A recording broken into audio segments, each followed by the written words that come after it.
Hello, everyone.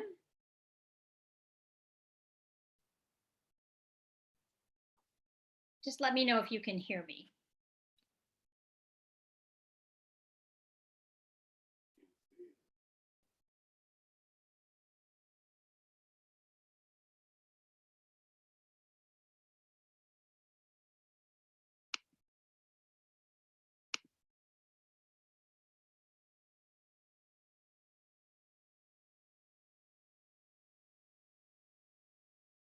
Hi, Camille. How are you? Okay, so it looks like we are live. And if everyone can just sort of chime in that they can hear me, just to make sure we're not having any sort of, difficulties on the technological front, that would be awesome. We okay? Okay, all right, great. So welcome everyone to MedEdits office hours. I think this is our third office hours, if I am correct. And last week was certainly a hit, and there were a lot of people watching.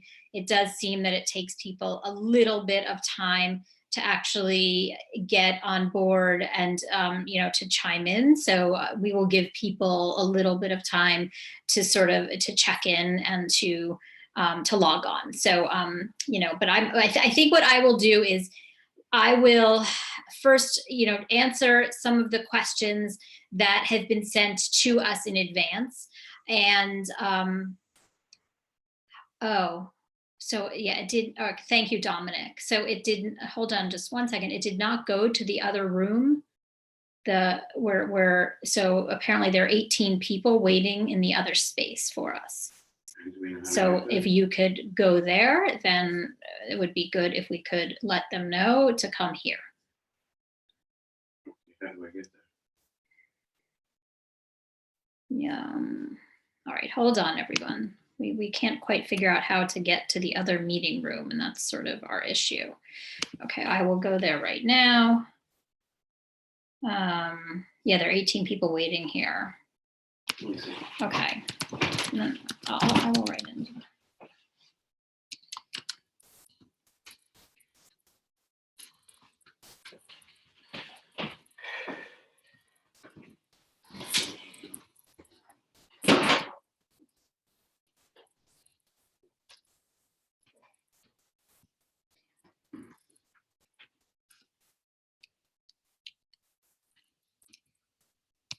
Oh, it comes up as MedEdits personal meeting room.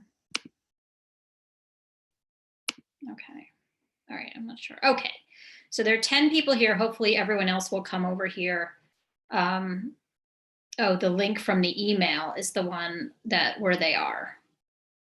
Okay, all right. Thank you, Daniel. I appreciate that.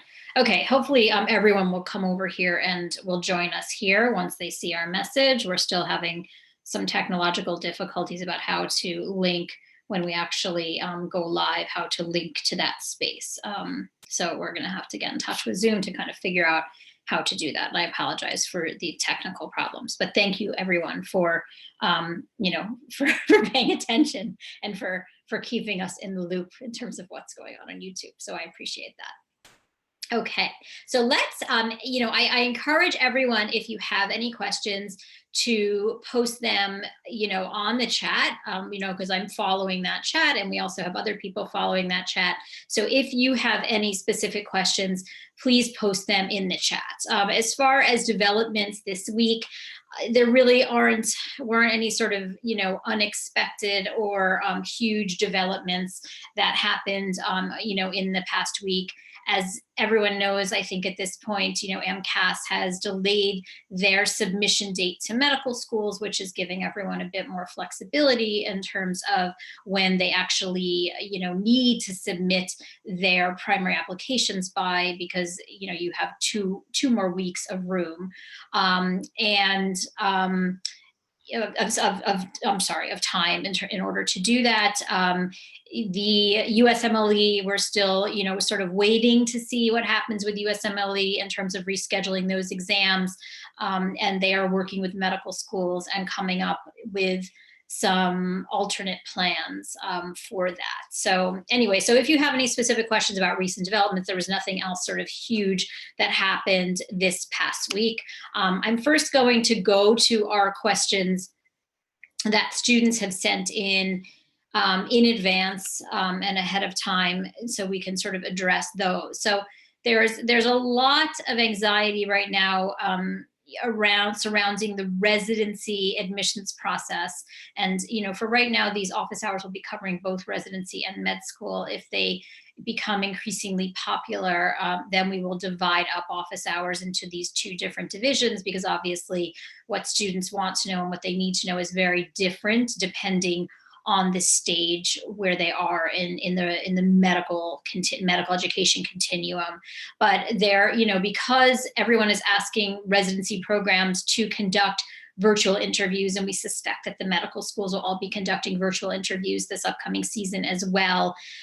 Students are very nervous because there is talk now that students will be applying to more programs because they won't have to travel, in order to go on these interviews. So students are worried that this will kind of box out students and it will become more competitive and will be more difficult for a less competitive student.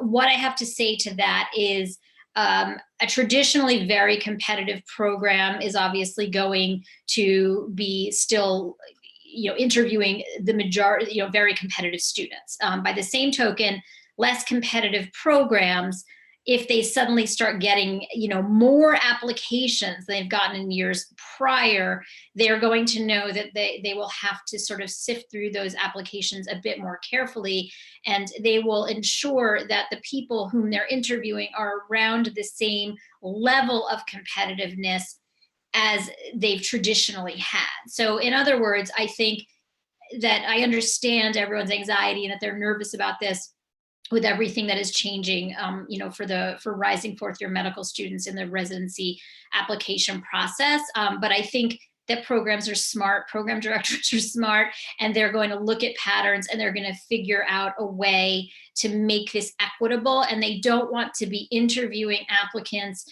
who won't be serious about attending their program. So I think this is all going to kind of shake out, well, and so that it will be equitable and it will be fair.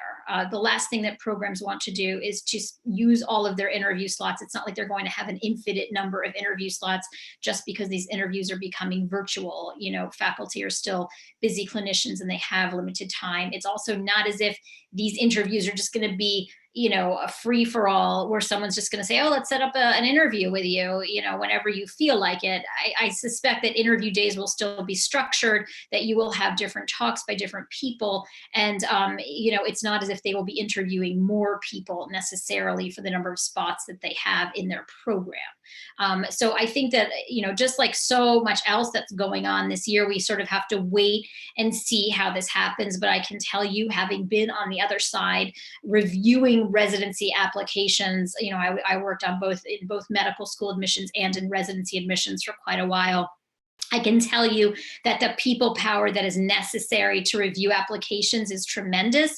And it's not as if that people power is changing with COVID. If anything, that people power is decreasing because everyone is so busy, because of COVID. So I just want all of my residency applicants out there to sort of, take a deep breath, realize everyone's in the same boat. And, I think ultimately, this is not going to shift how competitive the process is in the upcoming year. How it impacts IMGs is another story. That's very complex. I don't really want to get into that now because it is so complex and there are a lot of unknowns there.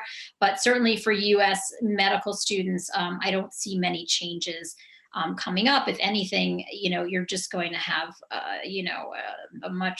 a non-existent travel budget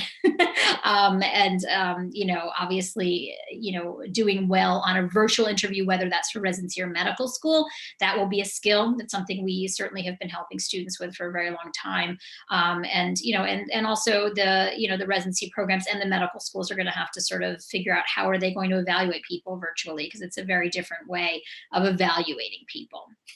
Okay, I realized that was sort of a long-winded response for a relatively, not such a complicated question, but I think there was a lot to talk about there.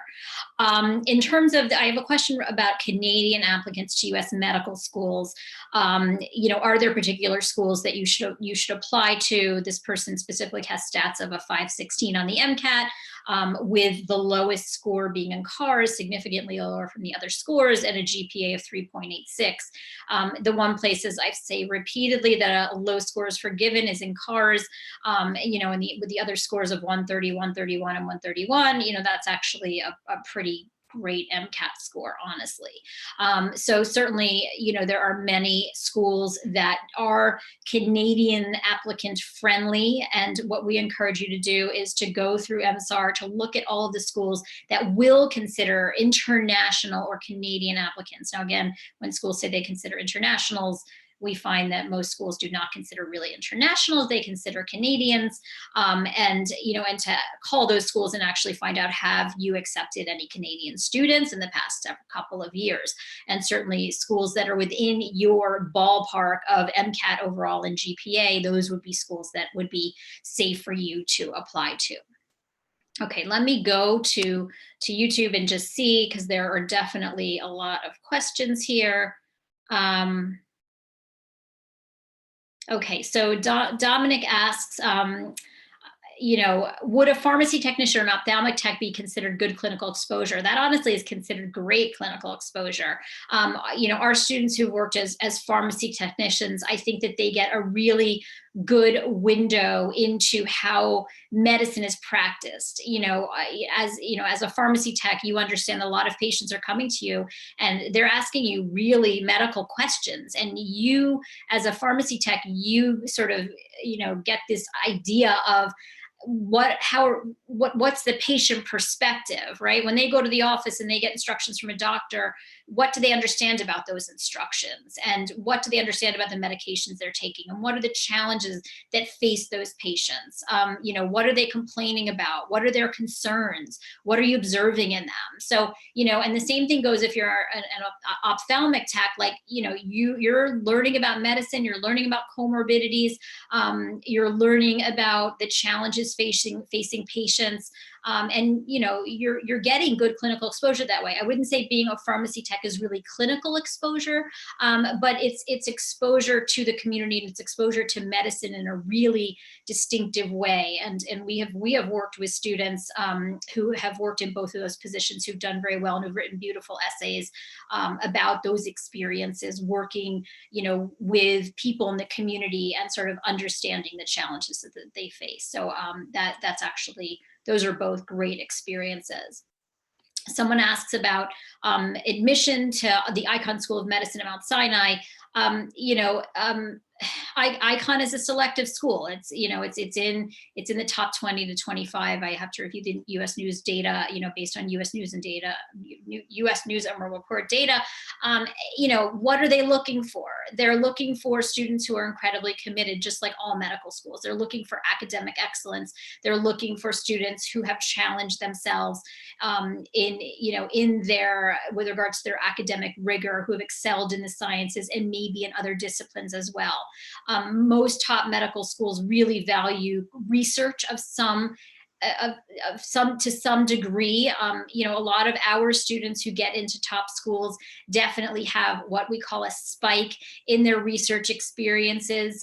Maybe they have publications, maybe they don't. It isn't necessarily about the publications, but it's more about the time that you've spent in that research, what you've learned, what your contributions have been, or they might have a spike in another area, whether that's public health, or whether that's some sort of, community service initiative. So certainly students who get into top schools like Sinai, and I wouldn't say Sinai in particular is looking for something specific. All schools are looking for diverse medical school classes. Certainly Sinai, values work with underserved communities and, service to your community in general, because that's really a big part of what, Sinai stands for. But for all of these top schools, you need excellent academics. You need, to have really challenged yourself from a scholarly perspective and from an academic perspective. You ideally need a spike or, a real interest in something and a demonstrated interest in something. And you need to have great letters of reference. You need to be a great interviewee, right? So, these are sort of commonalities among all schools, not just Sinai, but for all top medical schools, I would say.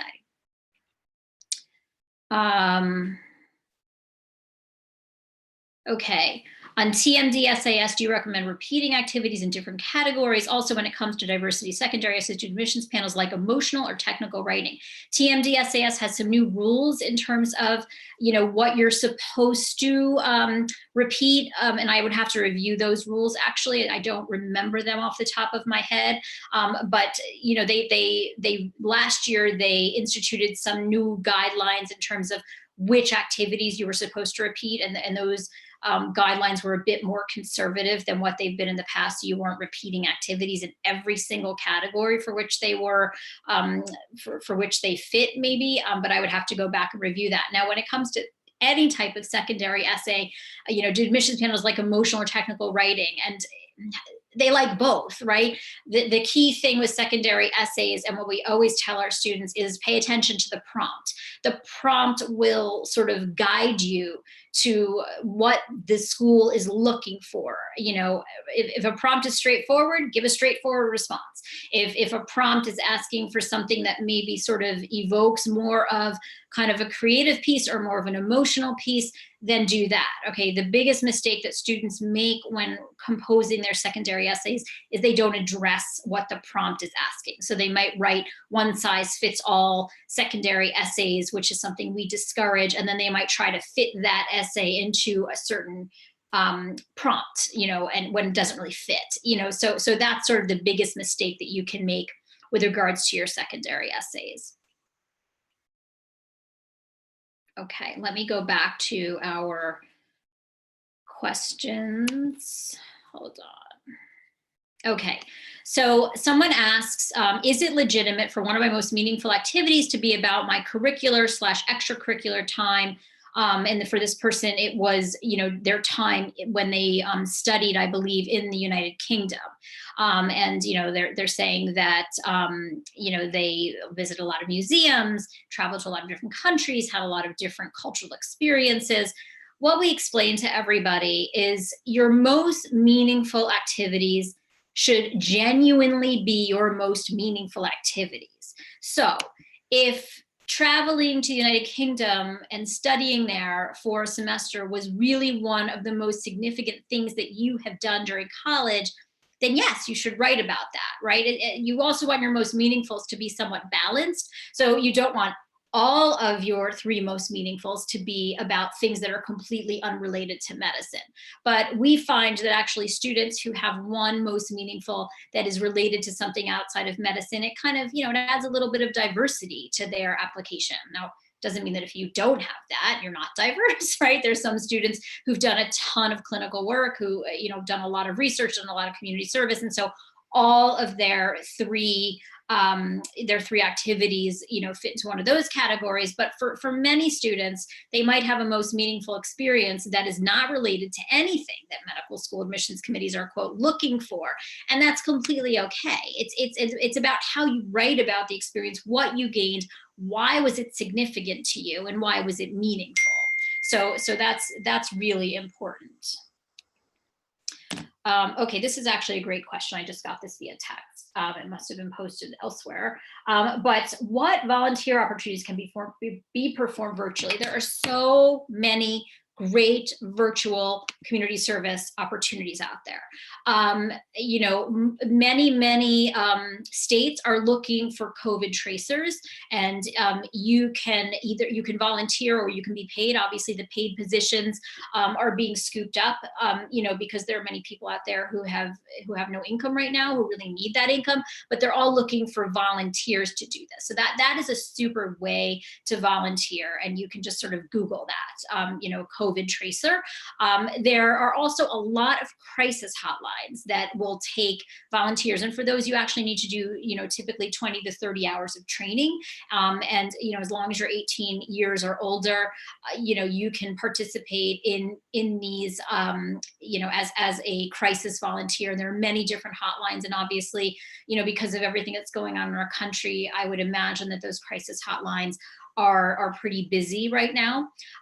There are also a lot of, especially with everyone with distance learning now, there are a lot of online tutoring options for students, to tutor students who are home. And I can tell you that people who are home with little kids, regardless of their, economic circumstances, are going a little crazy, because it's a lot tougher. For those of you who don't have children, it's a lot tougher when you have little kids at home that you're trying to entertain. So there are a lot of tutoring opportunities. I would also look into not necessarily volunteer opportunities, but for telemedicine, I would see if there's any opportunities on that front. Certainly that's something that's sort of innovative that you could potentially get involved with. But maybe what we will do is we will put out a list of community service volunteering opportunities during this time that can be done virtually, as everyone sort of tries to figure everything out, and, before students can actually get back into a clinical arena, or back into a lab, depending on, what their summer plans were. Okay. All right, let me just go to our YouTube questions. Okay, this is actually a good question. I am a career changer from finance, 2 years out of college. I'm deciding to apply to post-bac programs and then med school. How do programs view both academic dishonesty in the senior year? I had cheated on a small take-home quiz. Should I even be trying to apply to med school? Okay, institutional actions are tricky on med school applications.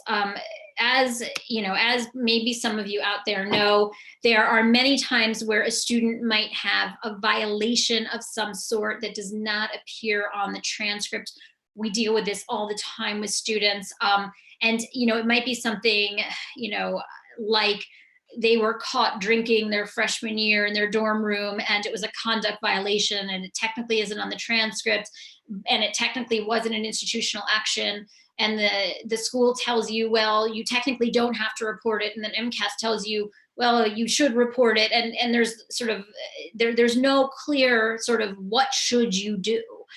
So our guidance on these kinds of things is, if you have any type of conduct or institutional action, it's best to be honest, it's best to put it on the application. Students don't like having that as a red flag, and indeed filling out that space is, the person reviewing your application is going to pause and is going to read that, but they're also going to evaluate that action for what it was. So, if you were caught with alcohol in your dorm room as a freshman, maybe that's not such a big deal to people, right? Maybe they were caught in their dorm as a freshman too with alcohol. But for things like academic dishonesty, medical schools definitely are wary of that. We've had students who've gotten in who have academic, real institutional actions, meaning, institutional actions that are a result of academic dishonesty. But it definitely is a hurdle, right? Because in medicine, having the utmost integrity is what's most important. So there will be some medical schools that will see that. And if it's what I think of as a true institutional action where there was academic dishonesty, that is something that sometimes is tough to overcome, depending on what else is in your background. And, when that happened, what exactly were the circumstances of that institutional action? So when we work with students on writing those portions of the application, we write them very carefully and very thoughtfully. So, it's about expressing what happened, why it happened, that you're regretful, what did you learn from the experience? It's the students who do something really bad and then kind of like, what's the big deal, and how am I going to get away with this? And, med school admissions committees can pick up on that vibe and that attitude, and it's obviously not perceived all that well. And it also just shows a lack of maturity and understanding.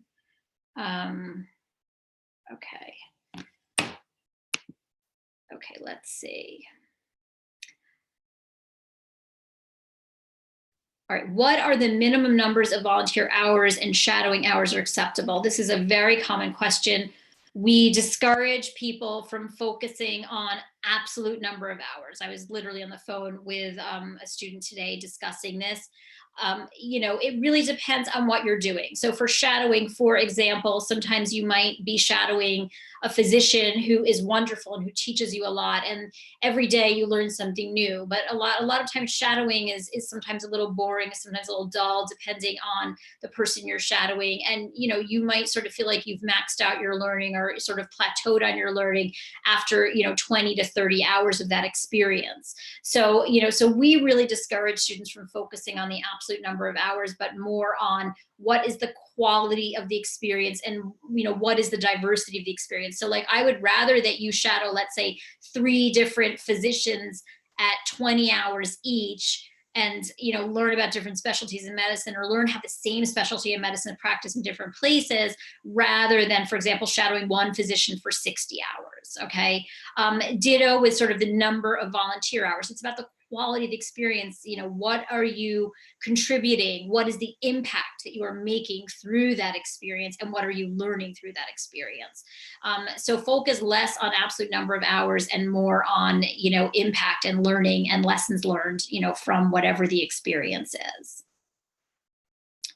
Okay, how important are letters of recommendation for medical school? How do you make close connections with professors when you're studying in a big public university with big class sizes? Okay, letters of recommendation are very, very important for medical school, and we will post our letter of recommendation article, which is on our website. But endorsements of who you are as a student, who you are as a person, those are extremely, extremely important. And you can look at the breakdown that we recommend students have when submitting their letters of recommendation. And we recommend a minimum of 2 science letters. Principal investigator letters are also very important. Now, when you're studying at a very large university, or it's tough to get to know your professors, and we understand that, and we work with a lot of students who are in that position. The way kind of around that is to try to get to know your TAs, or postdocs, whoever may be assisting the professor. And then if you get to know that person better than the professor, you can always ask that person to write the letter and have the professor co-sign. And so that certainly works quite well. What are med schools looking for in community service? How important is it to include community service in your med school application? And is playing piano for church considered service to your community? Absolutely. So, it's not as if your community service has to be medically related. So certainly, playing the piano in your church, it shows, that you're making contributions, outside of your, sort of school and outside of your work. So certainly that counts as community service. Schools just like to see that you're service oriented, and that's one of the core competencies that medical school admissions committees are looking for. And actually, do I have that link? Yeah, actually, I have this link. Let me just post it. It just happens to be on my desktop right now. But you want to pay attention to the pre-professional competencies in particular, when sort of thinking about your activities. So the first pre-professional competency listed is service orientation. Demonstrates a desire to help others and sensitivity to others' needs and feelings, demonstrates a desire to alleviate others' distress, recognizes and acts on his or her responsibility to society, locally, nationally, and globally, right? You can also demonstrate, that service orientation, through, we were talking about being a pharmacy tech, right? You can demonstrate that through your work as well. So it doesn't necessarily only have to be demonstrated through an actual community service opportunity, but I'm going to post that here. Hold on. Okay, I just posted the link to the core competencies. I was a youth director at my church for 5 years. Is that considered community service? Absolutely. Again, being, committed to your community, to be, involved in whatever your religion is, that's all respected. That's all good stuff that should definitely, be on your application. After a case review, a committee had decided that I had not violated the academic integrity policy in the report, and changes were dismissed. Also, no record of the report was retained. Aiden, this is the tough question, you know, that I was talking about.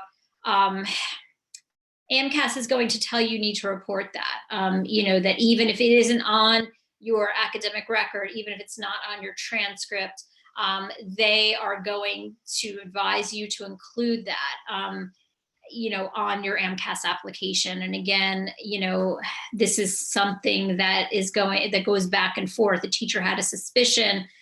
What I recommend you do, and again, this is something that we, you know, our students who have issues like this, you know, we have a lot of dialogue in terms of how to navigate this. I advise you to go to your school to ask them if it's an institutional action, then to go to AMCAS to ask them if you have to include it. The issue is that you will never get a complete straight answer, because if there was a suspicion of something, technically you're supposed to include it. So that's a tough one. If you want further guidance on that, we'd be happy to work with you. Okay, would it be bad to mention that I am interested in a certain field of medicine in my personal statement? And that comes from Matthew. Absolutely not. You know, if it's supported, you know, we definitely have students who, as pre-meds, you know, really have a specific interest in something, and it's, as long as that interest is sort of not based on something, you know, you watched on TV, you know, or Netflix, or, you know, Grey's Anatomy or something, you know, as long as it's founded on something real, like research you've done, shadowing you've done, you know, real involvements, absolutely you can express interest in a specialty. Now, we don't want you writing a residency personal statement. I can tell you that the focus of a medical school personal statement versus residency personal statement is completely and totally different. But to write about, you know, that you're interested in a specialty going into medical school, there's nothing wrong with that. You know, the ironic part of all of this is that everyone tells you, oh, you want to enter medical school with an open mind, not knowing what specialty you want to pursue. But the reality is that for many different specialties in medicine, they want to see a demonstrated interest in that specialty from very early on in medical school. So, you know, this is sort of one of these things that, you know, if you have a specialty, certainly it'd be okay to mention that. Absolutely.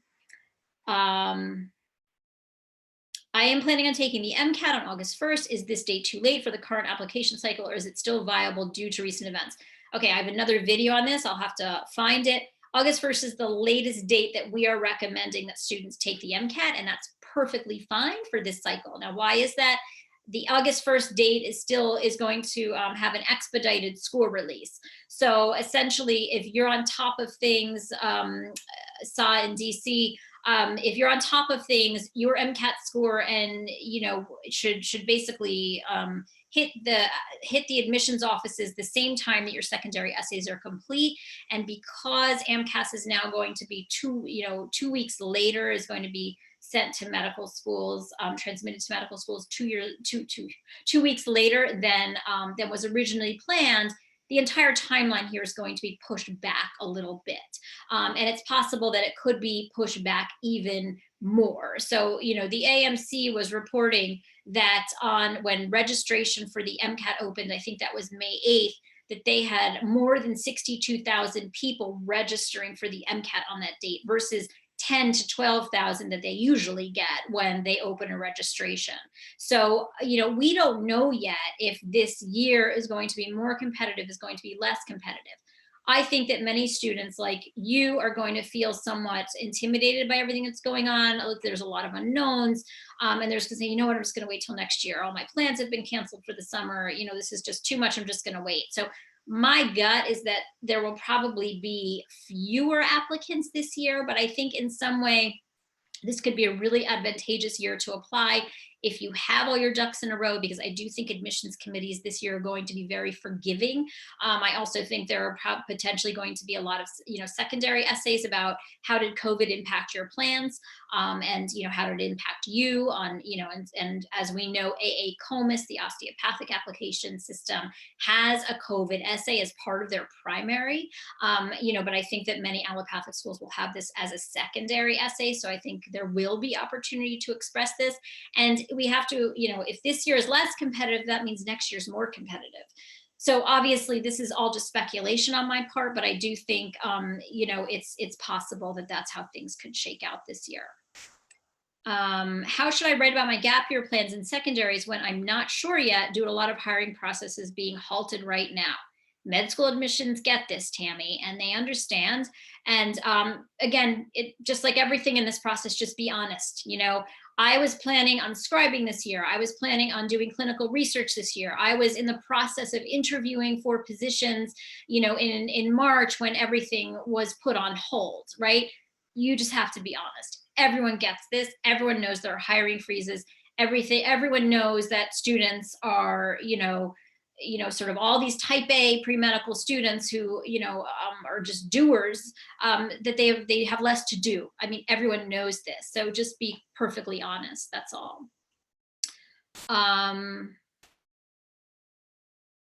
Did medical schools spend time to read the whole personal statement? I've heard that admissions only reads sections. Should I be concerned that my PS tells a cohesive story? So Matthew, it's not what admissions committees do. It's what individuals on those admissions committees do. So I can tell you, having sat on a medical school admissions committees, we are given a form to complete, right? That has different categories, letters of reference, involvement in academics, research, it has more to do with your experiences, your qualities and characteristics, but every med school is different in terms of, what are those evaluation sheets? Now, what an admissions committee member reviews is up to their own personal preference. So it's not what do admissions committees do, it's what do the individuals on those admissions committees do. Just like anything else in life, every individual has their own approach and their own style. So for example, admissions committee reviewer number 1 might just go straight to the personal statement, read the full personal statement, then look at your grades, then look at your letters of reference, and then look at your secondaries. Admissions committee member number 2 might take the approach of reading through your whole application. So what does that mean in order? It means looking at biographical data, looking at your coursework, reading your entries, then reading your personal statement, right? And everyone sort of has their own threshold for when they decide that they're convinced or not convinced that they should or should not invite you to an interview, right? So, somebody might read your application, and by the time they look at your grades, your coursework, your MCAT, and your application entries, they're like, oh my gosh, this person's amazing. Like, I don't need to see anything else. I'm inviting them for an interview, right? Somebody else might, get two paragraphs into a personal statement and say, oh, this person's not the right fit, no interview. So the idea is that every single admissions reviewer has their own approach of how to review an application and when they make that decision to interview or not to interview, or to waitlist, right? Or to put on hold for an interview. Okay. And this is why it's super important that every piece of your application have broad appeal, that it be well written.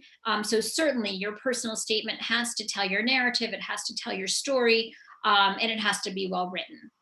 And you want to assume that every piece of the application is the piece that is determining whether or not you are invited for an interview. And I think if you approach it that way, that's kind of your safest bet.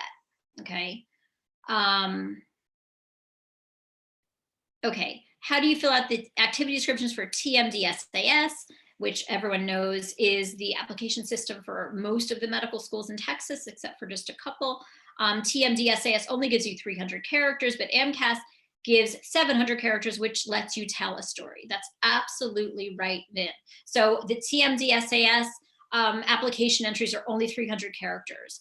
For those, for AMCAS, we encourage full sentences, we encourage narratives. For TMDSAS, you can do either. You can sort of do a more of a fragmented bulleted approach, or you can write in full sentences. Indeed, TMDSAS does not allow you the space to really elaborate on your entries. So you have to be nuts and bolts about them. You have there's no alternative. So that's a good question, but that's really the only option. Okay, let's see.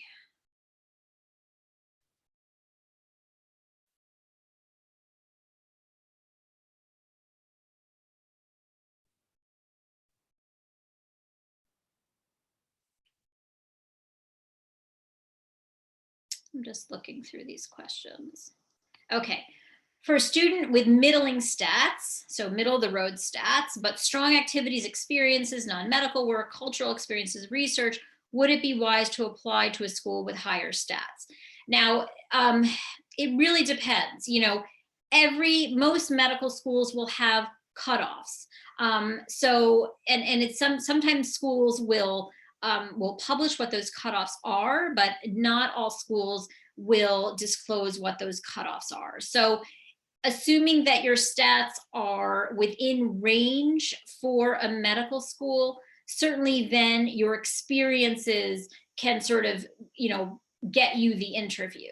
The issue becomes if your stats are lower than what a school's cutoff is, and then your application isn't reviewed, right? So, every year we get the question, well, but I have exceptional research, or I have exceptional experience in this, or, something else, which is going to outweigh my poor stats, right? But if you have a 503 on the MCAT, even if you have phenomenal experiences, it's going to be tough to overcome that if you're hoping to get screened in to be interviewed in an allopathic medical school. So that's why it really depends on what your stats are, and how high or low they are, and do they meet absolute cutoffs. How do you think extracurriculars are going to be judged for the next 2 to 3 application cycles? That is also a really great question. And this is something that also impacts the college students, people applying to college as well. I think there is a lot that can be done virtually. And whether that's community service, whether that's writing. And I think that, you need to show during this time when students can't necessarily be involved in clinical work or involved in research, that they're doing something, whether that's writing, whether that's doing data analysis, which certainly can be done virtually, whether they're doing some sort of community service work, as I mentioned, crisis hotlines, or, helping within their community with regards to COVID.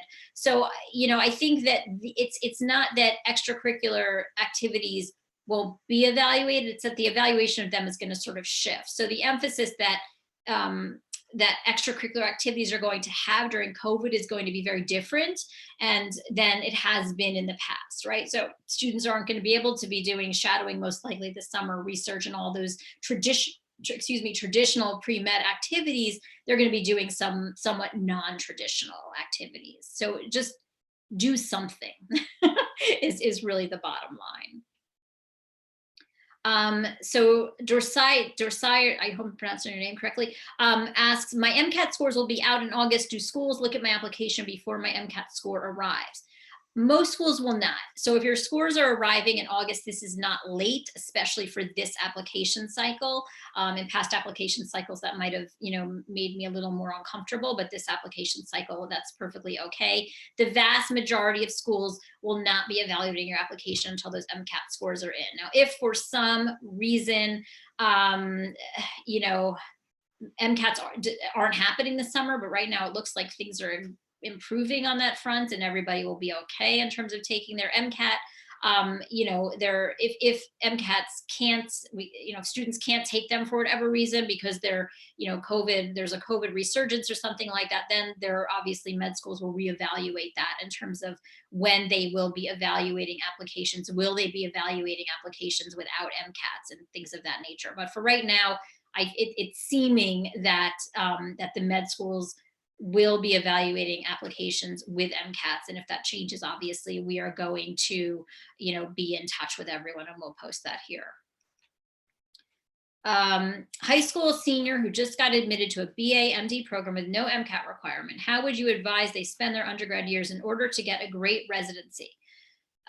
Okay, so for those who don't know, they're, seniors right out of high school who are committed to careers in medicine can apply to combined BA or BS MD programs. Some of those programs require you to take the MCAT, some do not. So this student, Rose Seth, got admitted to a program that has no MCAT requirements. So congratulations on that. These are super duper competitive programs. So what I would advise you to do to make sure that you get a great residency, do research, do shadowing, maybe get some real clinical experience, like, if you can, but I realize that's going to be difficult. These are very tough programs where your schedule is really quite packed. But start exploring as early as you can. And this is advice that I give to medical students when they're, trying to figure out what specialty they want to pursue. Start exploring, the different specialties in medicine as early as you can, because the most competitive specialties in medicine like to see a commitment to that specialty as early as possible through research, through shadowing, through, maybe committee work and things of that nature. So I think that's what I would recommend to be the most competitive. Now for you, USMLE prep, step 1 is going to be going to pass fail in 2022. So, that isn't so much of an issue, USMLE step 1, but, until USMLE step 2 goes pass fail, that will be the score that we think will be used as the benchmark when it comes to residency applications. So it's, I think we're going to wrap it up here now. But I would like to thank all of you for tuning in tonight. And, we will try to fix those glitches that, that happened, again, at the beginning of this live. But please send me your questions in advance. You can send them to info@mededits.com and just put in the subject line office hours question. And we would be happy to answer as many of those questions as possible. And please subscribe to this channel, tell your friends about office hours. Again, if these become, more popular, we will divide them up into residency and medical school office hours. Let me just see if there's any other questions. Tammy asked a good question. Does it make a big difference if I submit my primary on the first day versus sometime within the first week? It makes no difference. Don't stress. Especially this year, submitting in the first day is not necessary. What is key is that you submit a great application. Okay, you don't want to cut corners, because that is going to be your ticket to interviews, is your primary application, your personal statement, your work and activities entries. Okay, this is why they're super duper important. Are there certain med schools that are more friendly towards Canadians? Absolutely. Maybe we will try to put that out there too. Certainly for Canadians, stats matter. The Canadian students that we work with who are successful in this process, really do, quite well academically. But we work with many of them. So I would like to thank everyone for tuning in tonight. And again, please send me your questions, subscribe, and we look forward to seeing all of you next week. Take care.